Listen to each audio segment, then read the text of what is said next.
అన్నిట్లోనూ colourful festival ఏదంటే Sankranti festival. రకరకాల వస్త్రధారణ, రకరకాల పిండి వంటలు, రకరకాల పిలుపులు. చిన్న పిల్లలైతే గాలిపటాలు ఎగరేయడం అండ్ ఆడపిల్లలైతే రకరకాల రంగులు, ముగ్గులు వేయడం.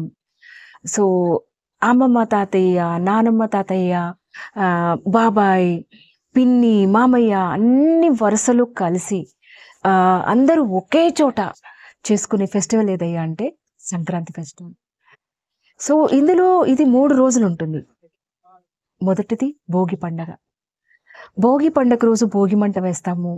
తర్వాత భోగి స్నానం చేస్తాము. కొత్త బట్టలు వేసుకుంటాము. అందరం కలిసి భోంచేస్తాము.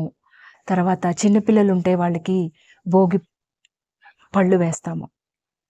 సో, ఇది ఇలా జరిగితే నెక్స్ట్ డే వచ్చి పెద్దవాళ్ళకి సంక్రాంతి పండగనమాట.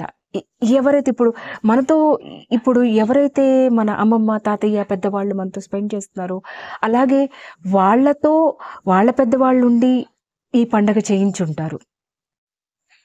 వాళ్ళ జ్ఞాపకాలను ఆ పెద్దవాళ్ళని ఆహ్, మన ముత్తాతలని ఇలా అంటారు. అంటే మన తాతల వాళ్ళకి దారి చూపించిన పెద్దవాళ్ళు.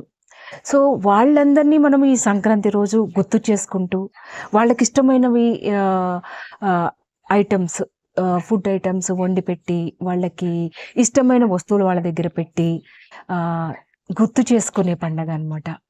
మూడవ రోజు కనుమ పండగ. కనుమ పండగ కంప్లీట్‌గా అందరూ రిలాక్స్ అయిపోయి ఆహ్, వాళ్ళకి కావాల్సిన ఐటెమ్స్ అవి ఫుడ్ ఐటెమ్స్ తయారు చేసుకొని గెట్ టుగెదర్‌లా అందరూ స్పెండ్ చేసి సెలబ్రేట్ చేసుకునే పండగ. సంక్రాంతి పండగకి ఎన్నో సైంటిఫిక్ రీజన్స్ ఉన్నా, కానీ ఇది రైతులకి, మన తెలుగు వారికి చాలా ముఖ్యమైన పండుగ. ఎన్నో జ్ఞాపకాలను మిగిల్చే పండుగ.